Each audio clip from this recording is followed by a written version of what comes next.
Coming up on today's show, we're going to talk about the injury rumors surrounding Myles Garrett, as Mary Kay put out a very interesting article with a theory that Myles Garrett is playing through something serious. And then we're going to look at Dane Brugler from The Athletic, his first mock draft for 2024. So all that coming up starting right now. And let's begin with the Myles Garrett injury rumors, because just 2 days ago, we had Cameron Justice following the Kevin Stefanski presser over Zoom tweet out. Kevin Stefanski said Myles Garrett's shoulder scans showed no structural damage, and he's just sore. As long as he can play through the soreness, he'll be good to go for the game. Now, we have that from Kevin Stefanski just on Monday. Okay, let's fast forward to Wednesday now, where Mary Kay put out this article. Myles Garrett actually likely does have some structural damage in his left shoulder, aggravated during Sunday's 29-12 loss to the Broncos, but he's determined to keep playing. Given the fact that Garrett felt a pop during the game and couldn't lift his shoulder afterwards, it's highly unlikely that there's no damage inside. It doesn't mean it'll keep him from playing or that he'll need surgery, but there's an issue in the shoulder that's been bothering him for a while, and it got worse on Sunday. My reaction was, you think? I mean, I said this on Monday's show. There is no way that someone who can't lift his arm up to put a t-shirt on and felt a pop in his shoulder comes back the next day and goes, it's just a bit sore, actually. It's just a stinger, kind of like stubbing your toe. Like, no shit, Sherlock. Like, I understand what Mary Kay is getting at here. I'm not attacking her, but, like, I think we're all on the same page. Yeah, Myles Garrett is definitely playing through something pretty serious. In fact, I said on Monday, we're probably going to get an update after the season is over that Myles Garrett's going to get minor cleanup surgery, which I always think is the funniest thing in sports when we downgrade surgery just because it's cleanup. So hopefully Myles Garrett is okay, and hopefully I'm wrong and MK is wrong and he is just sore, but it's very unlikely that someone goes from hearing a pop in a sling, can't put a t-shirt on, to it's just sore. I'm not a doctor. I don't have any sources inside Berea with updates on Myles Garrett's shoulder at the moment, but I'm not surprised by this. Now, Myles Garrett's been having an awesome season, and a lot of theories are that he's been playing through a shoulder injury all the way back from him flipping his Porsche over 12 months ago at this point, and I think that seems somewhat realistic. Like, if you think about a normal human being, if they flipped their car, like if that happened to your aunt or uncle, and you saw them for Thanksgiving the next year, and you're like, hey, how you feeling? They might say, I'm feeling better, but still a little bit sore some days. Like, that doesn't sound unrealistic. But Garrett's having not just a career year, but he's having on pace for a phenomenal Defensive Player of the Year candidate season. I mean, if we prorate his stats over the course of a 17-game season, 18 tackles for loss, career high. 20 sacks, career high. 6 forced fumbles, career high. So Myles Garrett is playing the best ball of his NFL career, and if he does soldier on through the rest of the year, he might not continue the record pace he is playing at the moment, which means other guys like Zadarius Smith, Okoronkwo, Alex Wright, Dalvin Tomlinson, these players are going to have to step up and improve their game, knowing that their fearless leader, who is playing through what I would assume is a pretty serious injury, that if the Browns were 1-10 and didn't have any aspirations to continue on forward, maybe they shut down Garrett for the rest of the year so he could get healthy. But sitting at 7-4, there's no way you're going to get Myles Garrett to sign a piece of paper that says, I will stop playing football this year, unless his shoulder is literally going to fall off, which is exactly what happened to Deshaun Watson. So, spam 95 for Myles Garrett being a Warrior. I mean, the guy's playing through what I believe is a serious shoulder injury, and you don't need to have a doctorate degree to figure out pop, can't put a shirt on, in a sling, 24 hours later the coach says it's still sore. Yeah, probably a little bit more than just sore. And I'm not even all that mad at, like, Kevin Stefanski for downplaying this. Coaches do this, players do this on every team throughout the year. Like last year, for example, Kirk Cousins played through a major injury that we only found out about watching on Netflix through quarterback in July. This is not new to, like, Browns, to players, the NFL. It happens every single week on all 32 teams. just some players are a little bit more public about it because they are a bigger name player, so they attract more attention. But spam 95 for Myles Garrett being a warrior. Now, next up on the show, we're going to dive into Dane Brugler's mock draft, his first mock draft of the 2024 NFL draft. And in my opinion, he's the best at that biz. So we're going to see who he has the Browns selecting. But really quickly, I want to shout out a brand new sponsor of ours, Factor. This holiday season, you might be looking for nutritious, convenient meals to keep you energized on jam-packed days. Factor, America's #1 ready-to-eat meal delivery service, can help you fuel up for breakfast, lunch, and dinner with chef-prepared, dietitian-approved, ready-to-eat meals delivered straight to your door. Now, Factor gave me a couple of talking points, but let me just go from the hip here. I had Factor last night for dinner. It was delicious. I mean, they gave me a bunch of really unique and awesome options like butter chicken curry down to casseroles, enchiladas. There were so many options and so many great meals waiting for me in my fridge that it was hard to pick which one I wanted to have. So head to factormeals.com/BrownsChat50 and use code BrownsChat50 to get 50% off.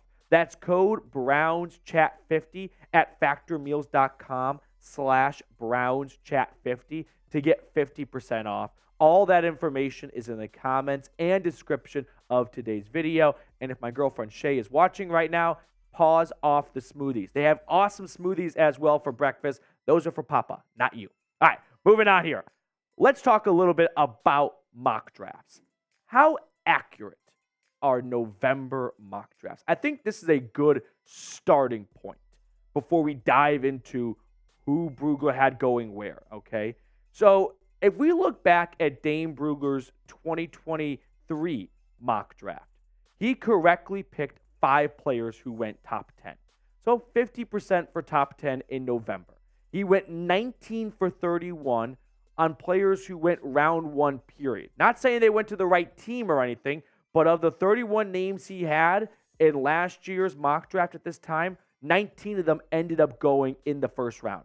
He had 4 picks who did not go in round 1 or in round 2.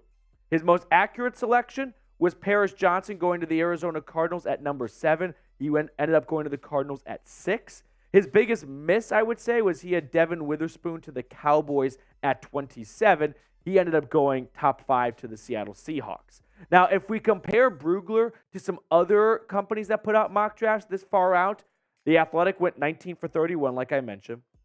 CBS went 16 for 31. Pro Football Network went 15 for 31. And Bleacher Report went 13 for 31. Remember, the Dolphins did not have a first-round pick last year, so that's why there were only 31 first-round selections. So, safe to say, it's a crapshoot. It's a crapshoot in November. It's a crapshoot in March.